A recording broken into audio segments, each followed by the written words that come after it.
Well, this video was inevitable. We couldn't have one without the other now, could we? Gamespot, the Tweedledee to IGN's Tweedledum. From their hilarious New Super Mario Bros. Wii review. New Super Mario Bros. Wii is a tough game. Old school tough, so you better bring your butt-stomping A-game. To their firing of Jeff Gertzman for refusing to give Kane and Lynch a higher score. Let's just say, GameSpot has had its fair share of blunders over the years. So, let's twist the knife and take a look at the top 10 most disliked GameSpot reviews of all time. First off at number 10, with 5.1 thousand dislikes, we have their review of Alien Isolation. Now they did rate it higher than IGN's 5.9, but only by 0.1, rounding their review up to a nice and even 6 out of 10. The game frequently changes the rules, such as allowing the alien to camp out for you in overhead openings without telling you. The trial and error, combined with the infrequent chances to save, can be frustrating. Worse still, alien encounters are limited to just those few levels. Typically, you're walking, pulling levers, riding elevators, and, of course, walking some more. The game itself, however, is not much of a looker. The game tries to mimic an action game poorly before reaching its unsatisfying conclusion, more than a dozen long, often boring hours after you started.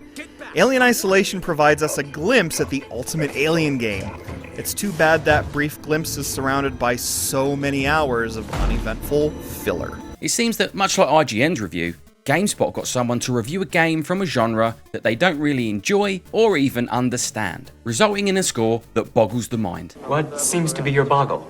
My boggle?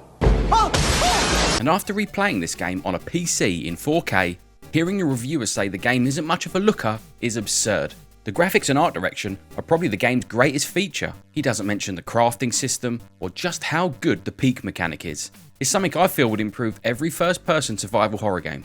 Also, the amount of fan service this game provides is astounding. It feels like there's a reference around every corner.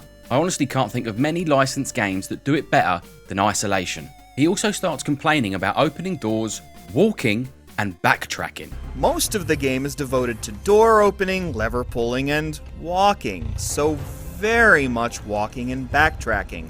So many old and predictable video game cliches. The backtracking is almost unnoticeable. From what I can remember, it never took me more than a minute or two to get where I needed to go. The walking and opening doors comment just leaves me speechless every time I hear it, especially once you've played it and you know how much more there is to Alien Isolation than just walking and opening doors. I mean, it still is one of the best first-person survival horror games you can play today. And for the reviewer to then go on and give it a score that, when combined with IGN's, would turn many would-be buyers away, crippling Isolation's initial sales, and pretty much ensuring that one of the best licensed games ever made would never get a sequel, which has to be the ultimate crime a bad review could ever commit. Quite frankly, I'm surprised this review isn't higher up the list. Coming in at number 9 is their review of Mad Max, with 5.7 thousand dislikes, scoring Mad Max a 6 out of 10. A game that's become somewhat of a cult classic over the years, with 91% of the 45,000 Steam reviews being positive. So, what problems did GameSpot have with Mad Max? Too much sand? But it's when you get out of the car that things begin to fall apart. The combat system is too dumbed down to enjoy, and repetitive activities get old very fast. Mad Max is too focused on providing you with an open world that's filled with missions, and not focused enough on making those missions worth playing. So he criticises the Arkham Asylum-like combat, calling it repetitive and too dumbed down to enjoy, which I mostly disagree with. I mean, there is a certain repetitiveness about Arkham's combat system, but nothing has come along to top it yet. Arkham Asylum is 15 years old this year, and some of the current best-selling games are still using what is essentially its combat system. Mad Max just doesn't feel as polished as Arkham. I mean, it feels a bit too loose, and you have to adjust the camera more, probably due to the open world nature of the game. But other than that, it works well for a nearly 10-year-old game. You chain strikes together to build fury, which makes you more powerful. You deal bonus damage if you get a perfect parry. You have some instant takedown moves. You gain abilities to break enemy shields quicker, disarm enemies with weapons by getting a perfect parry, bonus damage if you manage to land a heavy attack just before an enemy hits you. So no, I don't think it's too dumbed down to enjoy at all. I mean, The Watchmen... Yes, but in Mad Max, the ground combat is broken up by the surprisingly fun car combat, which has its own set of upgrades to unlock. So you're never stuck doing the same thing for too long. His next problem is an incredibly strange one. Part is unlocked, you purchase it using scrap metal that you collect around the world, which you primarily acquire from glowing piles that are sparingly strewn about the wasteland. These piles include massive car parts, which you can conveniently stick in your pocket. It's helpful that you can carry multiple cars worth of metal on your person, but it doesn't make much sense. Yep, carrying more items than your character should realistically be able to is apparently a problem now. Forgive me, but isn't that every game ever? From Mario collecting coins to Link carrying multiple weapons, shields and armors in Breath of the Wild. I mean, this is something we've accepted since the dawn of video games. But Mad Max carries a little too much scrap metal, and that's it. All of a sudden, it's an issue. Then around the 3-minute mark, he spoils part of the final battle. I know at the start of the review it says, may contain spoilers, but I think showing part of the final boss fight needs its own spoiler alert. And in Gamespot's follow-up video titled, Why Mad Max Got a 6 out of 10, he defends some of the points he made in the review. You can carry too much stuff, so Right. talk about that. So everything that you purchase with scrap, which is basically shorthand for metal that you collect around the world. And no, not any metal. I mean, it's not like you can just say, hey, no one's using that fence. I'm going to take that and trade it in. You got to find these little piles of scrap. That's fine. You know, whatever. I can get past that part because that's a little gamey thing. And gamey things exist in a lot of games.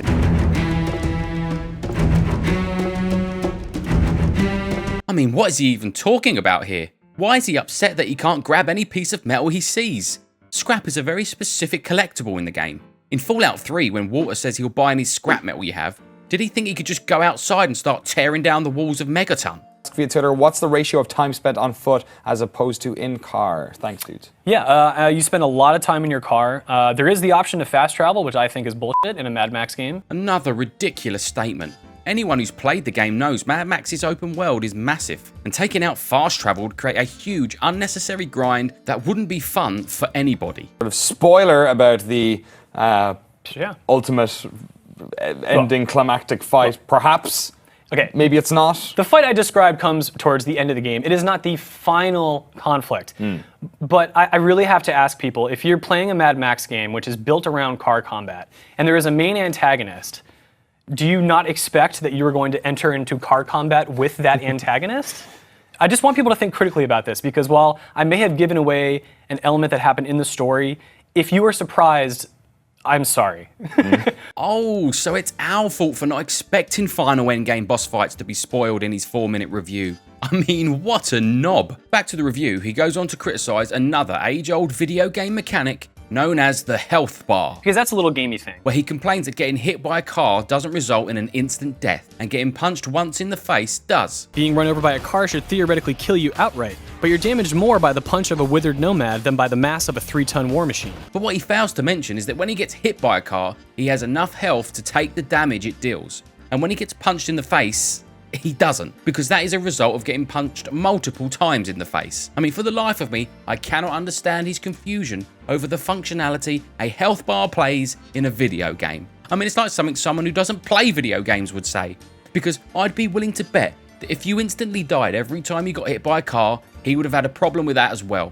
It all just comes across as very nitpicky and unfair to hold Mad Max up to this hyper-realistic standard, especially when the game doesn't remotely try to be anything it's not. So it seems Mad Max didn't have a hope in hell of getting a fair review from this pedantic nutcase. In at number 8 is their Ghost of Tsushima review with 7.3 thousand dislikes. The trappings of its familiar open-world quest design and all the innate weaknesses that come with it. But those imperfections and dull edges are definitely still there. Ghost of Tsushima is at its best when you're riding your horse and taking in the beautiful world on your own terms, armed with a sword and a screenshot button, allowing the environmental cues and your own curiosity to guide you. It's not quite a Criterion classic, but a lot of the time, it sure looks like one. Now if you watch the full review, you don't see that 7 out of 10 coming. The only real negatives he mentions are how stiff the characters look during cutscenes, and that during certain fights, the camera is less than ideal. The voice work is largely let down by a noticeable lack of bodily expression in the almost motionless character models, meaning you're basically just watching a couple of talking heads most of the time. The biggest camera issues regularly arise when fighting in tight spaces indoors or in cluttered areas like enemy encampments, of which there are many, where tents, fences, crates, and other such environmental objects exist. Too often will you find yourself in a situation where a solid object will be blocking your vision of Jin, your enemies, or more importantly, your enemies' weapons. Although why he couldn't flick the right stick left or right quickly for a better angle is anybody's guess. But the review and the score given doesn't really seem to add up. Oh, and when he said, At times, it almost feels as if the art direction is trying a little bit too hard to draw attention to itself. most people just clicked the dislike button and left. Overall, not a bad review, just a confusing score which left most people scratching their heads. Donkey Kong Country Tropical Freeze for the Wii U takes the number 7 slot with nearly 7.4 thousand dislikes. And you only need to watch about 30 seconds of this now legendary bad review to realise why it got the dislikes it did. There's something about Donkey Kong Tropical Freeze that's just a little off. Maybe it's the way Donkey Kong doesn't quite land with the firm-footedness you'd expect from a Nintendo platforming mascot. Or maybe, just maybe, it's because, despite some fun moments, this is one of the least exciting platformers I've played in some time. The same goes for the levels themselves. Again, they're not bad, but they stick so steadfastly to Platforming 101, it's very hard to get excited about them. The standards are all there, the leafy green stuff. They are extremely challenging in places though. I had a pretty tough time beating many of them, and they felt a little unfair at times. If the regular levels were as inventive as the boss battles, then Tropical Freeze would be a surefire hit, or at the very least, a game that demands more of your attention. As it stands, this is a fun but thoroughly uninspired entry to the Donkey Kong series. Yep, another 6 out of 10 for, in my opinion, a near perfect game. So for a good few years, this terrible review haunted Gamespot, and is why I think they were jumping for joy when it got re-released for the Switch, so they could sweep their old review under the rug and update their score for Tropical Freeze, which is now apparently a 9 out of 10. Okay, number 6 is their Days Gone review with 11,000 dislikes, which doesn't follow the normal video review format at all. The reviewer and the host talk for 20 minutes like it's a podcast, and give the game a 5 out of 10. But the game doesn't say anything interesting about its story or its characters. It abandons these narrative threads at random. The characters are two-dimensional, and at the very end, you're kind of wondering why you did any of it. Finding places where you can regain your stamina, which of course drains when you sprint. Because that's a little gamey thing. You have to go through a lot of hours of not so great. But pretty much every infestation zone is like the same.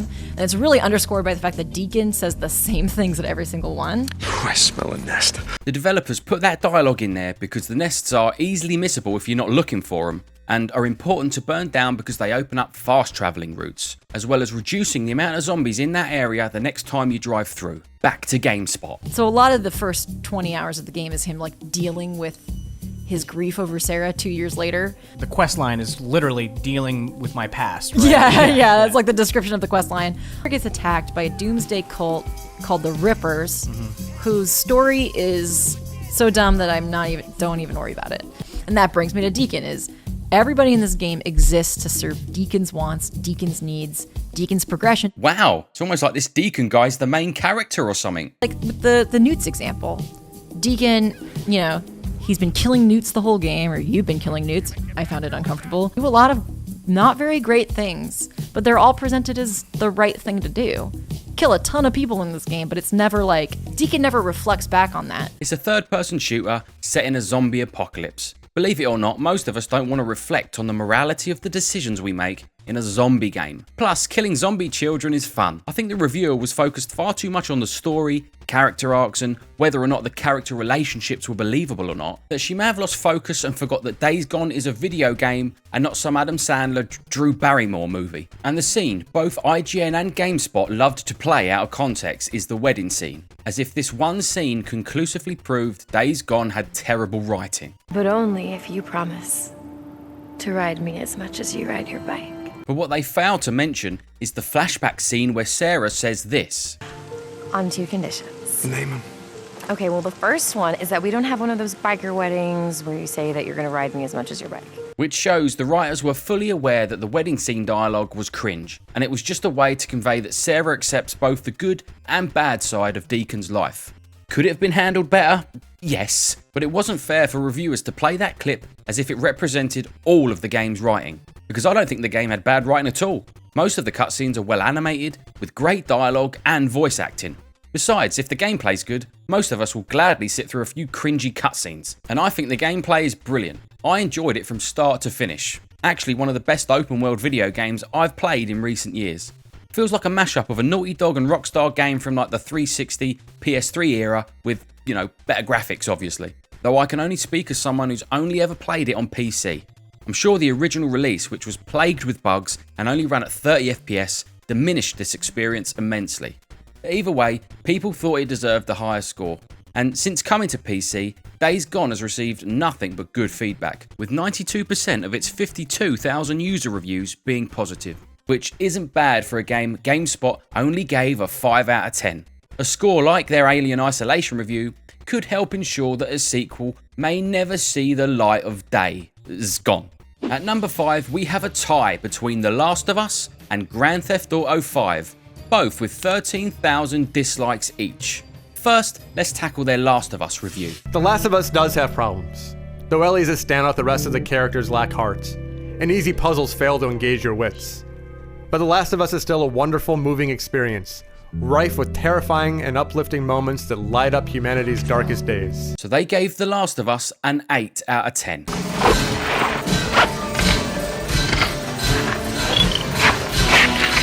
An 8 out of 10 was more than enough for people to lose their minds. I mean, everyone was going mental for this game back in the day.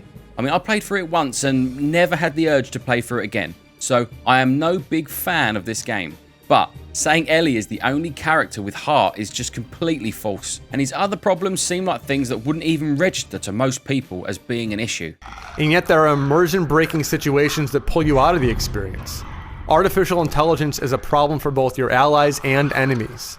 The Last of Us creates rules, such as sound drawing the attention of zombies, but your friends speak loudly or stand in the open while remaining undetected. Because that's a little gamey thing. A guard may walk past a freshly slain comrade, but fail to raise the alarm. Opening a door lets you pass safely to a new area, while the zombies passively look on.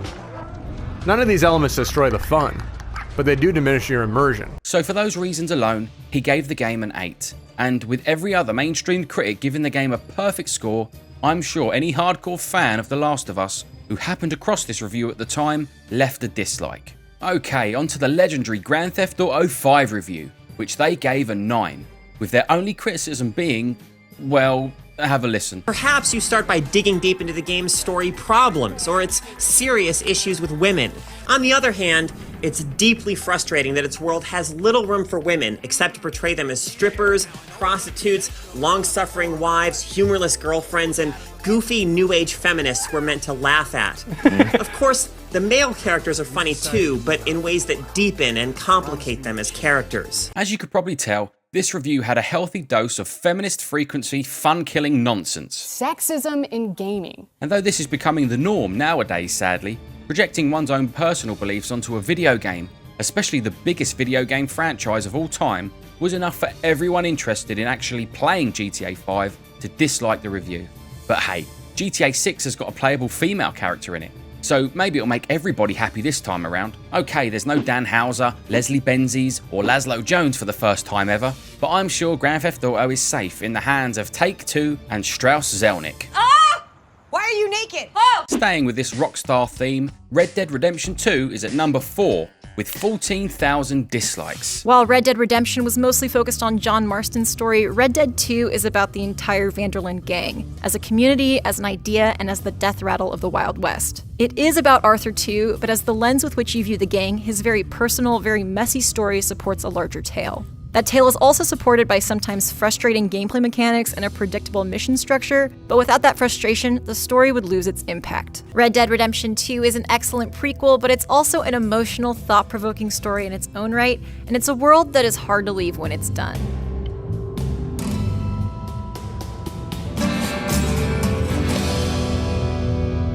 So a 9 out of 10 for Red Dead 2, with some of the negatives being sometimes frustrating gameplay mechanics and a predictable story structure. I think the problem with the review is that the reviewer is trying to justify why Red Dead 2 didn't deserve a 10, rather than why it did deserve a 9.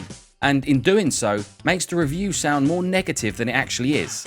I mean, that coupled with our own mob-like mentality when it comes to games we've been waiting years and years for, getting anything less than a 10 is probably why Red Dead 2 took the number 4 slot. Unbelievably, SpongeBob SquarePants Battle for Bikini Bottom Rehydrated takes 3rd place, with 23,000 dislikes. Yeah, this review is apparently more contentious than every other game we've talked about so far. And like in my top 10 IGN video, I have to ask myself, how is it possible for a remake of a PlayStation 2 SpongeBob game to rank so high up on another bad video game review list? In one section of the puzzle, all you need to do is stand on a button, and that button opens a gate for you to bowl a bubble into so you can progress. The only problem is that during SpongeBob's wind-up animation for bowling, he walks forward. That means you fall off of the button, which closes the gate and prevents you from bowling the bubble where you intended, when you intended. I mean, did you try standing a little bit further back? It's a simple task and concept, but trying to execute it is some of the most unfun and Sisyphean gameplay. What the hell is even that? SpongeBob SquarePants Battle for Bikini Bottom Rehydrated is rarely amusing or challenging, and completing it is an entirely dry experience. There were multiple points in the game where I climbed up to the top of a high structure and a rogue robot knocked me all the way down into the water. Ironically, none of the protagonists can swim, so I instantly died and respawned at a checkpoint. Having to start all over is truly deflating. What do you mean, start all over? The platform you fell off is right there. Sometimes there are different ways to get golden spatulas, but the game also randomly blocks paths with invisible walls, rendering your attempt to get there useless and telling you that your solution isn't right. Walking into those walls feels like a slap in the face just for thinking creatively. Invisible walls were everywhere back in the PlayStation 2 era. I mean, they were like white noise. Now, fast forward 20 years and this guy thinks they're insulting his creative thinking. SpongeBob SquarePants Battle for Bikini Bottom Rehydrated flops like a fish out of water when it comes to this. It's a game so focused on emulating and embellishing the original that it doesn't know the parts of itself that are fun and the parts that aren't. It lost sight of the basic elements that make a collectible platformer enjoyable. This game doesn't promote curious or keen gameplay, the movement isn't smooth, and gathering collectibles never feels rewarding. Ultimately, the game winds up being an unpleasant nostalgia trip that nobody should pack their bags for. So, a 2 out of 10 for being a faithful remake, checkpoints and invisible walls included, which is apparently what people wanted it to be, and is likely the main reason this review got the amount of dislikes it did. Or perhaps people found clicking the like button was just far too Sisyphean. Our number 2 slot goes to their Cyberpunk 2077 review, with 32,000 dislikes. Our experience, the bugs are obtrusive and substantial across the board, often forcing us to reload saves or exit the game entirely. It's really hard to get into a world you constantly have to leave. But then, it's hard to get into Cyberpunk 2077's world in general. So much of it is superficial set dressing, and there's so much happening all around you, like ads going off at all times, gunfights breaking out in the streets, texts coming in about cars you'll never buy, that a lot of the game feels superfluous. The side quests and the characters they showcase are the shining beacon through the neon-soaked bleakness of Night City, and they give you room to explore the best the core RPG mechanics have to offer. These are what carried me through an otherwise disappointing experience. Once again, they gave a hugely anticipated game a low score. And you could put the dislikes down to another case of fanboys gone wild. But what caused all the controversy for GameSpot is they had the same brilliant idea that they had with Mad Max. They made a review discussion video. Here's just a couple of excerpts from the Cyberpunk 2077 Does It Live Up to the Hype video. It's like I crafted like one thing. There's like a whole crafting interface. I didn't follow that quest because it was like it involved like a fight and I didn't want to do brawling. So I was just like, well, that's sure a thing. And then I bounced, but like help the cops catch these criminals. And I was like, what if I don't want to help the cops? And then I would just drive away. And like I didn't do a single one of them because I just didn't see the points. As you can probably tell, this gave people all the ammunition they needed to completely discredit GameSpot's 7 out of 10. And with comments like that, who can argue? So that video blew up, resulting in GameSpot turning off the comments on both their Cyberpunk videos and waiting for everything to blow over. Problem is, Cyberpunk absolutely deserved a score like that. Maybe not for the same reasons stated in GameSpot's review, but for plenty of others. I mean, it wasn't a 9 or 10 out of 10 game, not in a million years. I mean, it was an absolutely disastrous launch. and the game basically became a glorified ray tracing benchmark tool. But when GameSpot allowed people to review a game they clearly have no interest in playing, everybody loses. Well, except people who hate mainstream video game journalism. GameSpot might as well dress their reviewer up in a duck suit and declare open season. Oh, shoot me now! Okay, we made it. Number 1. GameSpot's most disliked video review of all time is Spider-Man Miles Morales, with 135,000 dislikes. Now sure, I could sit here and say that a lot of the dislikes came from Sony fanboys that expect every first-party PlayStation game to get nothing less than a 9 out of 10. But most of us know why this review got so many dislikes, and if you don't, get ready for a phrase so cringy that it created a gaming meme more powerful than IGN's too much water. The child of a black father and Puerto Rican mother, Miles is a wonderful mixture of cultures and languages. The way he leaps off of rooftops and flips backwards to face the camera before falling into a headfirst dive is just full of the exaggerated swagger of a black teen. Is just full of the exaggerated swagger of a black teen. 11 words that will haunt GameSpot for the rest of its days. I mean, what was going through the reviewer's head when he wrote that? We'll never know. But I choose to believe that the meme god came down from above and touched this blessed individual, for he was the one to spread the word, the one who would condense GameSpot into a single meme. To Alien Isolation, sleep well, sweet prince, for they can hurt you no longer. GameSpot's tyrannical reign was finally over. The great beast felled by a mighty hero, full of the exaggerated swagger of a black teen. If you like gaming videos that feel like they're from the 2010s, please subscribe.